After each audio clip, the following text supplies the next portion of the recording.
እንቀጥላለን ተመልካቾቻችን አሁን ላይ የሀገር ጉዳይ ብለን የመረጥነው የዘላቂ ሰላም ጉዳይ በቀን በዜና ኢትዮጵያ እንዲሁም ደግሞ ምሽት በኢቲቪ 57 የተለያዩ መረጃዎች ታክለውበት ወደ እናንተ የሚደርስ ነው የሚሆነው አሁን ሰዓቱ የዶት ስትሪም ሰዓት ነው የዶት ስትሪም መረጃዎችን ሊያጋራን ደግሞ ንብረቴ ተሆነ እየጠበቀ ነው ንብረቴ እንዴት ቆያችሁ አለን መቀጠል ይቻላል መልካም የመጀመሪያ መረጃ የሚሆነው እንግዲህ ከትላንት በተለያዩ መገናኛ ብዙሃን ተመልክታችኋል የጠቅላይ ሚኒስትር ጽህፈት ቤት በተለያዩ የማህበራዊ ድረገጾች ማህበረሰቡ ጥያቄዎችን እንዲያቀርብና ምላሽ እንዲሰጥባቸው ግብዣዎችን አድርጎ ነበር በርካታ ጥያቄዎች እንግዲህ በዛ መልኩ መተው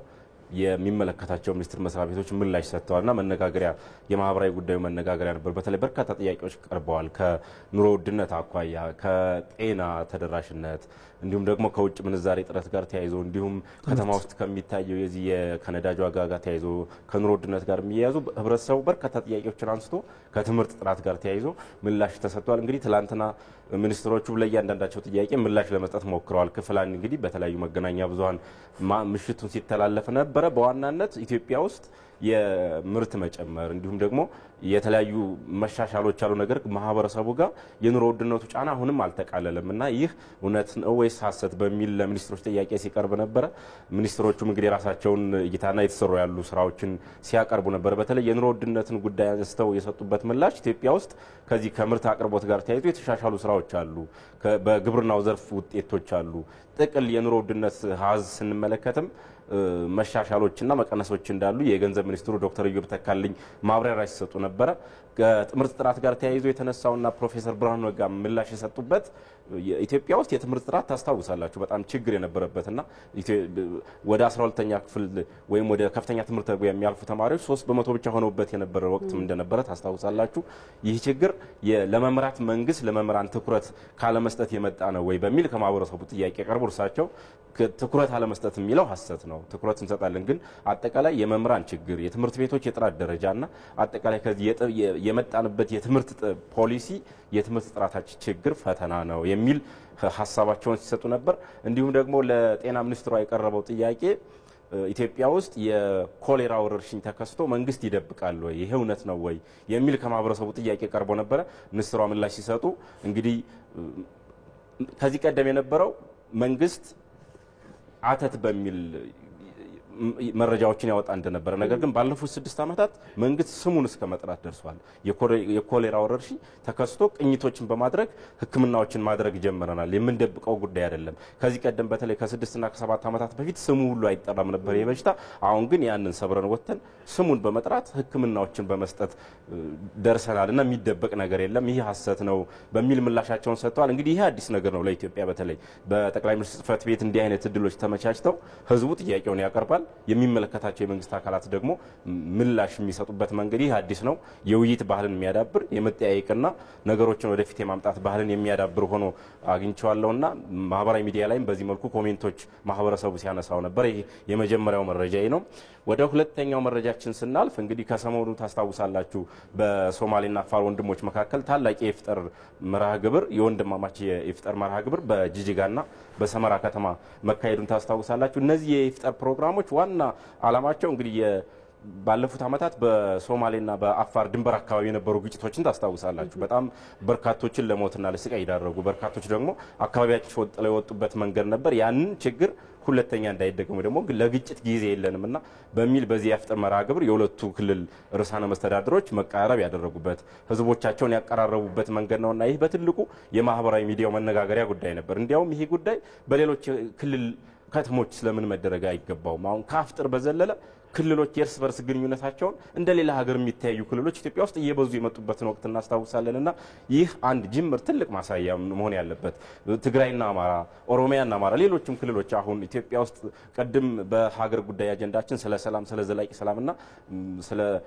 ክልሎች እንዴት ሰላም ውሎ ማደር ስላለባቸው ስናወራ ነበር ይህንን ሰላምና ይሄ ዘላቂ ሰላም ለማምጣት የተጀመሩ የኢፍጣር ፕሮግራም በሁሉም ክልል ላይ ቢደረግና እንዲ የህዝቦች መቀራረብ የመሪዎች ቀርቦ መነጋገር ቢለም ቢለመድ ትልቅ ውጤትን ያመጣል በሚል ማህበራዊ አንጻርም እንዳልከው ከዓላማው አንጻር ወንድማማችነትን ማጠናከር ነው አይደለ? ከዛ አንጻር እንደተባለው ሁሉም ክልሎች ላይ የእርስ በርስ ግንኙነት ቢያደርጉበት እንደተባለው አሁን ያለንበት የረመዳን ወር በብዙ በመረዳዳት በመተሳሰብ ብዙ ነገሮች በማድረግ የሚታወቅ ወር ከመሆኑ ጋር ተያይዞ ይሄ ተደረገ። ነገር ግን ከዚህም ባለፈ ቀደም ሲል አንተ እንዳነሳው ሌሎች ክልሎችም ልምዶችን ቢለዋወጡበት ውይይቶችንም ቢያደርጉበት የተሻለ የሚያደርገው ይመስለኛል። መልካም ማህበራዊ ጉዳይ ላይ ኮሜንቶች አስተያየቶች ሰጡ የነበረው በዛ ልክ ነው። አሁን የሶማሌና የአፋር ወንድሞቻችን ይህን አሳይተዋል። መቀራረብ እንደሚቻል ማንም ተነሳሽነት ሳይመጣ መሪዎቹ ህዝቡ ተቀራርቦ ችግሮቹን መፍታት እንደሚችል በዚህ አሳይተዋል። ይህ የሶማሌና የአፋር ክልል ተሞክሮ ግን በሁሉም ክልሎች ቢካሄድና የህዝቦች መቀራረብ ቢመጣ በቀላሉ ሰላምን በነገራችን ላይ የዘላቂ ሰላምን ለማጽናት ኢትዮጵያ ውስጥ እንግዲህ ከ76 በላይ ብሔረሰብ አለ። የተለያየ ባህል አሉ። እነዚህ ባህሎች እንደዚህ ህዝቦችና መሪዎች እየተቀራረቡ በመጡ ቁጥር ባህሎችን ታውቂያለሽ። ባህሎችን እያወቅሽ በመጣሽ ቁጥር ደግሞ የበለጠ መቀራረብ ይመጣል። አሁን ዝም ብለሽ የዛኛውን ባህል ሳታቂ ወደ ጸብ የምትሄጅበት መንገድ ሊኖር ይችላልና ባህሎች እየተወራረሱ እየተዋወቅሽ ስትመጪ ለጸብ የሚዳርጉ ነገሮችም እየቀነሱ ይመጣሉ። እነዚህ ተሞክሮች በመላ ሀገሪቱና በሁሉም ክልሎች ቢሞከሩ መልካም ነው በሚል መረጃዎች በማህበራዊ ሚዲያው ሲጋሩ ነበር የነበረው። ሌላኛው መረጃችን ወደ ውጭ ይወስድናል። ይሄ ትንሽ ፈገግታም ግርምታም የሚጭር መረጃ ነው። እንግዲህ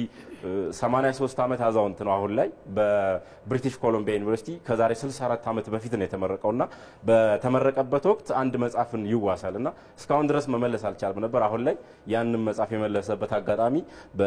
እንደነ ዩፒአይ በተለይ ይሄ የተለየ ዜና ይዘው የሚወጡ ድረገጾች አሁን መነጋገሪያ አድርገውታል ይሄን ጉዳይ። እኛስ ካውንሳን መልስ ማለት ከ64 ዓመት በኋላ መጽሐፉ እኛስ ካውንሳን መልስ አስተውሰው እንግዲህ አሁን መልሷል።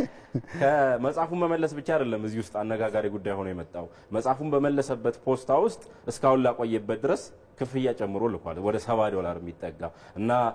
ለምን መጽሐፉን እንዳዘገየው እስካሁን መመለስ እንዳልነበረበት የደብዳቤ ጽፎ በዛ መልሷል። እንግዲህ የዩኒቨርሲቲው የላይብራሪ ባለሙያዎች በጣም ተደንቀውበታል በዚህ ጉዳይ። በተለይ ዩኒቨርሲቲ ውስጥ ያሉ ሸልፍ ላይ ያሉ መጽሐፎች የዚህን መጽሐፍ ያህል ጥራት አላገኘንባቸውም። ወደ 64 ዓመት ይሄ ሰውዬ ቤት ሲቀመጥ የመጽሐፍ ምንም ጉዳት አልደረሰበትም። በጥንቃቄ ይዞ የዩኒቨርሲቲውን ሀብት የመለሰበት አጋጣሚ በጣም የሚገርም ነው ብሎ በርካቶች እየተነጋገሩበት ያለው አንዱ አነጋጋሪ መረጃ ማህበራዊ ሚዲያ ላይ ያለ ይሄ ነው። የመጨረሻው መረጃ የሚሆነው በተለይ እንግዲህ የፕሬዚዳንት ዶናልድ ትራምፕ ወደ ስልጣን ከመጡ በኋላ አነጋጋሪነታቸው እየጨመረ በየቀኑ የእሳቸው ጉዳይ ሲመጣ አነጋጋሪ እየሆነ መጥቷልና አሁን ከሳምንት በፊት ወደ ስልጣን ያመጡት የዓለማችን ቁጥር 1 ሀብታም ኤለን መስክ የቴስላ የተሽከርካሪ መኪናዎችን ያመርታልና የዋይት ሃውስ ግቢን እንግዲህ ለቴስላ ማስታወቂያ እየተጠቀሙበት ነው በሚል ከዴሞክራቶችና ከህግ አውጪዎች ጋር ትችት እየቀረበባቸው ነው ፕሬዚዳንቱ። እንግዲህ ባለፈው ማክሰኞ ዕለት በተለይ በዚህ በዋይት ሃውስ ግቢ ውስጥ የቴስላ ተሽከርካሪዎች እይታን ይፋ ማድረጋቸው ይታወሳል። እሳቸውም አንድ መኪና ገዝተው ሰውየው ማባራት እንደሚፈልጉና ምስል ሲታይ ነበር። እንግዲህ የእሳቸው አነጋጋሪነት በተለይ አሁን እንዲህ አይነት በአሜሪካ ውስጥ መሪዎችና ፕሬዚዳንቶች በተለይ የጥቅም ግጭት የሌሎች ፍላጎቶችን የሚያንጸባርቁ ማስታወቂያዎችን እንዳያሳዩ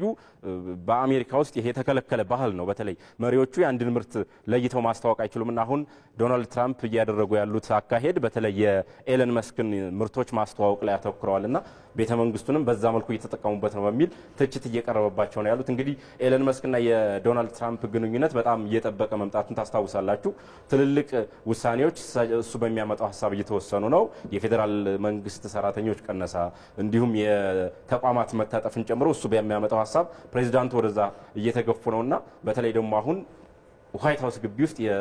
ባለሀብቱን ምርቶች ማስተዋወቅ መጀመራቸው በተለይ ከዚህ ከጥቅም ግጭት ጋር ተያይዞ ከፖለቲከኞችና ከህግ ባለሙያዎች ትችት እየቀረበባቸው ነው ያለው። የማህበራዊ ሚዲያው መነጋገሪያ ጉዳይ አሁንም ሆነው ቀጥለዋል። አነጋጋሪነታቸውን ቀጥለዋል። እንግዲህ እኛም ማቅረባችንን እንቀጥላለን። ንብረቴ ለመረጃዎች እጅግ አድርገን እናመሰግናለን።